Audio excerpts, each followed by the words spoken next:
আচ্ছা শিলা, তোমার বাবা যদি আমাদের কথা জানতে পারে তাহলে কি মেনে নেবে আমাদের? এখনো পারলাম না একটা চাকরির ব্যবস্থা করতে, আর কি করেই বা বলবো বিয়ের কথা। বাবা আমাকে খুব ভালোবাসে, আমি যদি বাবারে বলি ঠিক মেনে নেবে তোমাকে। কিন্তু আমি তো বেকার, আমার কি সামর্থ্য আছে তোমাকে বিয়ে করার?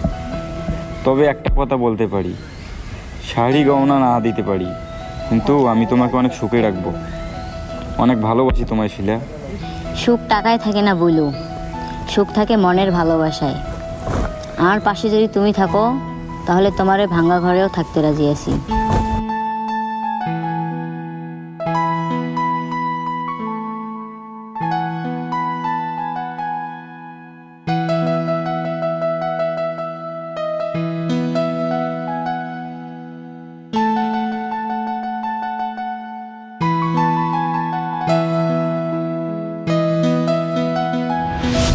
কিরে শিলা, তুই এখানে কি করিস?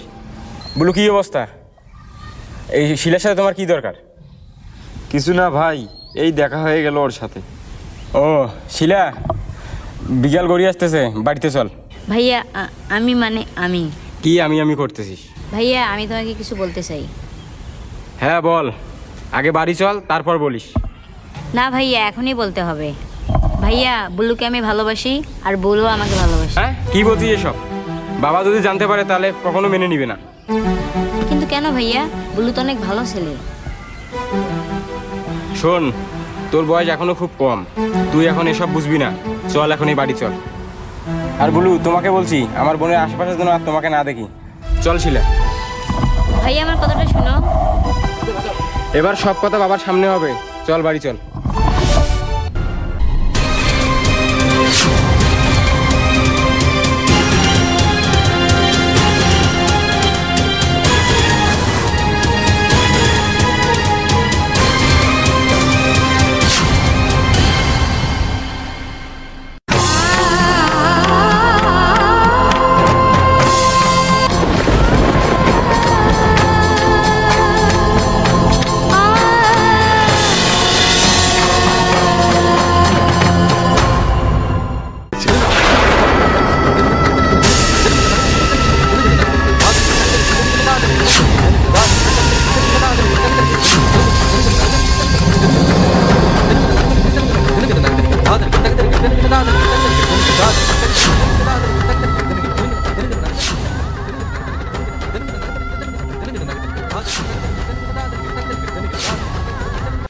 শিলা মা, কই ছিলি এতক্ষণ? তোমার মেয়ে কি করেছে শুনে দেখো ওর কাছ থেকে। কি হয়েছে? বাবা, আমি বুলুকে ভালোবাসি, ওকে বিয়ে করতে চাই। ওই বেকার ছেলেটার সঙ্গে, যার চাল চুলো কিছুই নাই, নুন আনতে পান্তা ফুরায়। কিন্তু বাবা, ও তো খুব ভালো মানুষ, পড়াশোনাও জানে, একটু চেষ্টা করলে চাকরিও হয়ে যাবে। ভালো মানুষের পেট ভরে না, টাকাই সব। ওর বাবা একজন গরিব কৃষক, তুই ওদের ঘরে গিয়ে থাকতে পারবি না। আর আমি বেঁচে থাকতে এমন ছেলের হাতে তো কখনোই তুলে দিব না। ওর বাবা গরিব, তাতে ওর কি দোষ? আমি ওকে ছাড়া কাউকে বিয়ে করব না। তুই আমার অমান্য হবি? তোকে এত ভালোবাসার এই মূল্য দিচ্ছিস তুই? তোর ভাই এখনো আমার উপর কোনো কথা বলতে পারে না, আর তোকে আমি মানুষ করতে পারলাম না। আর তোমার এত ভালোবাসার জন্য এত সাহস পাচ্ছি। বাবা, আমি কি ভুল করেছি? ভালোবাসা কি অন্যায়? আর একটা কথাও শুনবো না তোর। এই কালকে ঘরে খবর দিবি, আমি ওর জন্য ছেলে দেখতে যাব। এই মেয়েকে আর কোনো ভুল করতে দেওয়া যাবে না। আচ্ছা বাবা।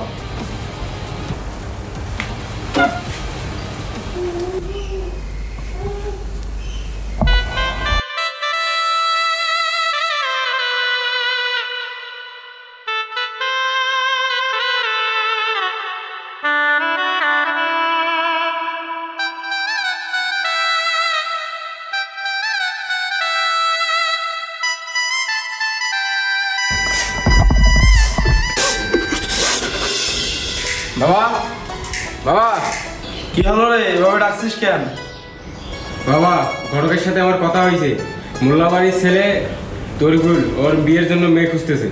ঘটক বলেছে শিলাকে নাকি তাদের খুব মনে ধরেছে, তাই আমাদের যেতে বলেছে ওদের বাড়িতে। কি বলিস বাবা? মোল্লা বাড়ির তরিকুল, শুনেছি ওরা নাকি ভীষণ কিপ্টে। বাবা, বড় লোকেরা একটু একটু কিপটে হয়, কিপটে না হলে কি আর বড় লোক হওয়া যায়? তা অবশ্য তুই ঠিকই বলেছিস। তুই ঘটককে জানিয়ে দিস বিকেলে আমরা আসতেছি। আচ্ছা বাবা, আমি ঘটককে জানাইতেছি।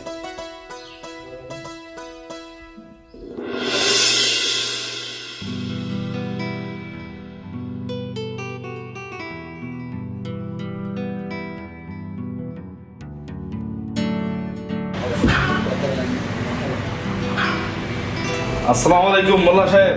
ওয়ালাইকুম সালাম। গীতা ভাই বসেন।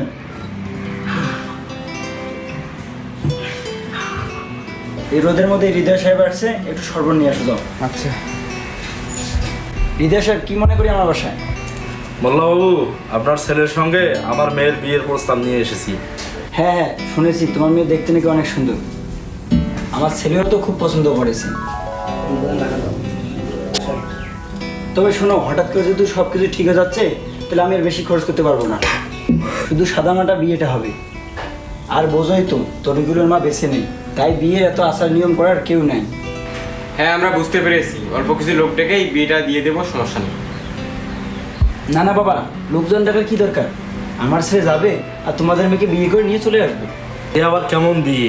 আমার একটা মাত্র মেয়ে, ধুমধাম করে বিয়েটা দিতে চাচ্ছিলাম। আমার একটাই তো বোন, এমনভাবে বিয়ে হলে তারাও তো একটু খারাপ লাগবে। তাছাড়া বিয়ে তো আর বারবার হয় না। বুঝছি বুঝছি, কিন্তু এখন আমি আর অনুষ্ঠান করতে পারবো না। তোমরা চাইলে করতে পারো।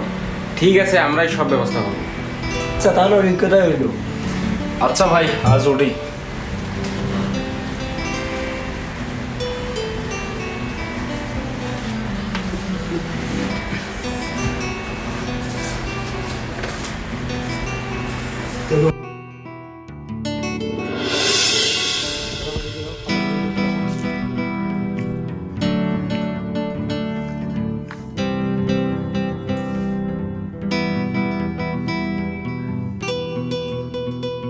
আই শিলা, এ মা শিলা, এদিক আয় তো একটু।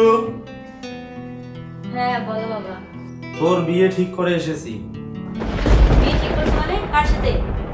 মোল্লাবাড়ির ছেলে তরিগুলোর সাথে। কি বলছো ভাইয়া? শুনেছি ওরা নাকি অনেক কিপটে।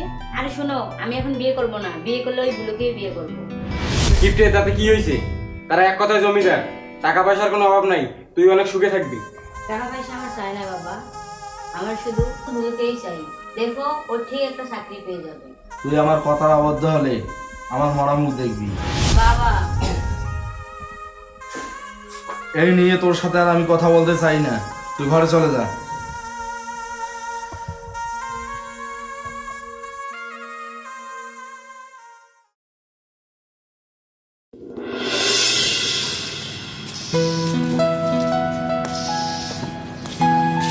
এটাই তোমার বাড়ি, তাড়াতাড়ি ঘর দুয়ার পরিষ্কার করো, আমি আর বাবা খাইনি এখনো। কিন্তু আমি তো শোনো, আজ থেকে এটা তোমার নিজের বাড়ি। আর নিজের বাড়ি মানে সব কাজ সামলানো। আর আমাদের বাড়িতে কোনো কাজের লোক নেই, তাই সব কাজ তোমাকে নিজেই করতে হবে। তাড়াতাড়ি কাজগুলো সেরে ফেলো।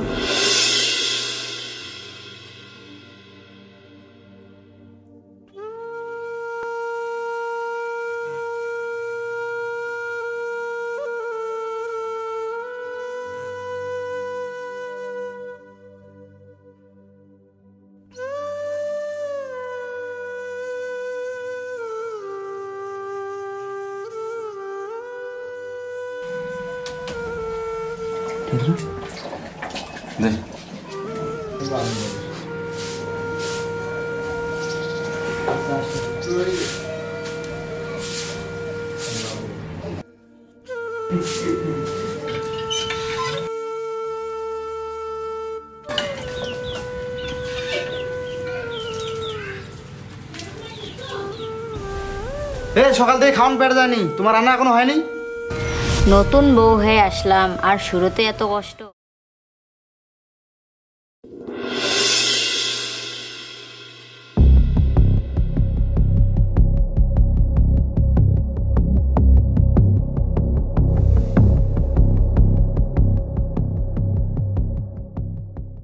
তরিকুল, তোর বউ তো গর্ভবতী মনে হচ্ছে, তা আমাদের তো খরচ হবে, তাই ওকে বাবার বাড়িতে রেখে। তাহলে ঘরে কাজ কি করবে বাবা? তুমি চিন্তা করো না তরিকুল, আমি একটা ঠিক ব্যবস্থা করে নেবো।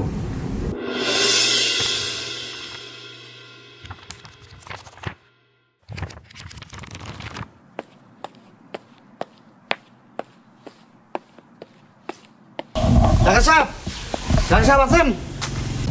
ওই ওষুধগুলো দিবেন, মেয়াদ উত্তীর্ণ।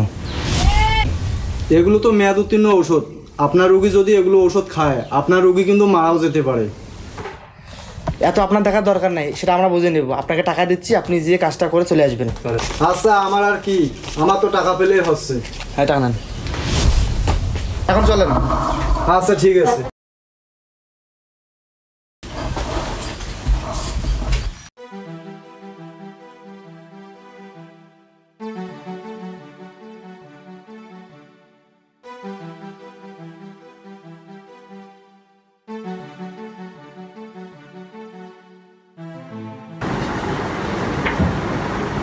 ডাক্তার সাহেব, এই যে রুগী,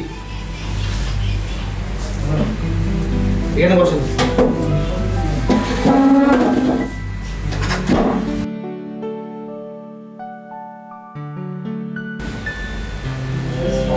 রোগীর স্রেফ দুর্বলতা, আমি আপনাকে কিছু ঔষধ দিচ্ছি, আপনি সেই ওষুধগুলো আপনার রোগীকে সময় মতো খাওয়াবেন। আচ্ছা আচ্ছা, ঠিক আছে।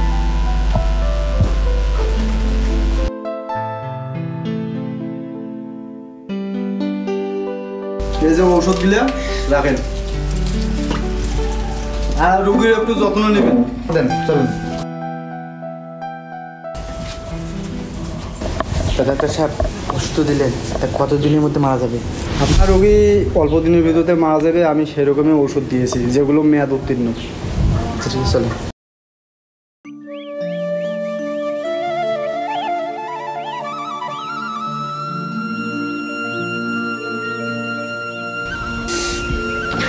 ওষুধ খাচ্ছি, তাও এত দিন দিন অসুস্থ হয়ে যাচ্ছি। মনে হয় আমার যাই হোক, আমার বাচ্চাটার যেন কোনো ক্ষতি হয় না। যাই হোক, বাবাকে একটা কল দেই।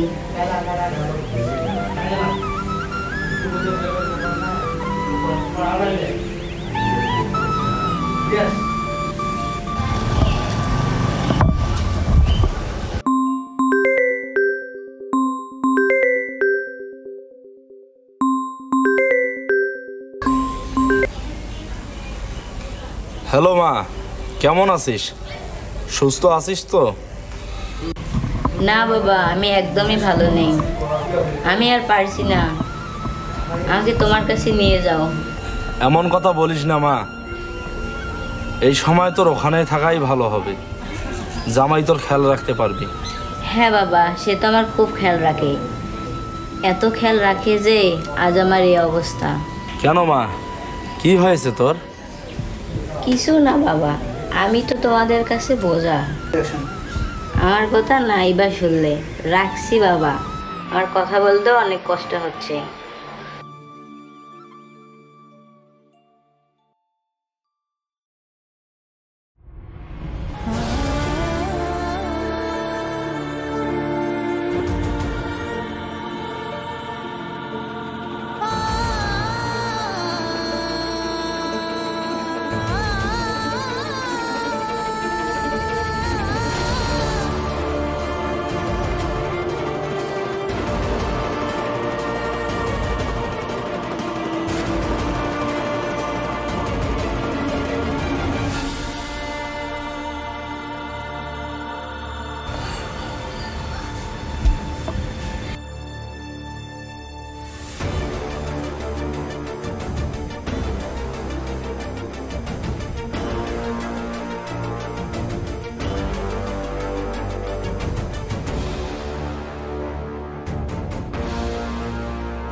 অর্থের মোহে যে বাবা মা সন্তানের স্বপ্ন ভাঙে, তাদের সেই সিদ্ধান্তে মেয়েদের জীবনই শুরু হয়ে যায়।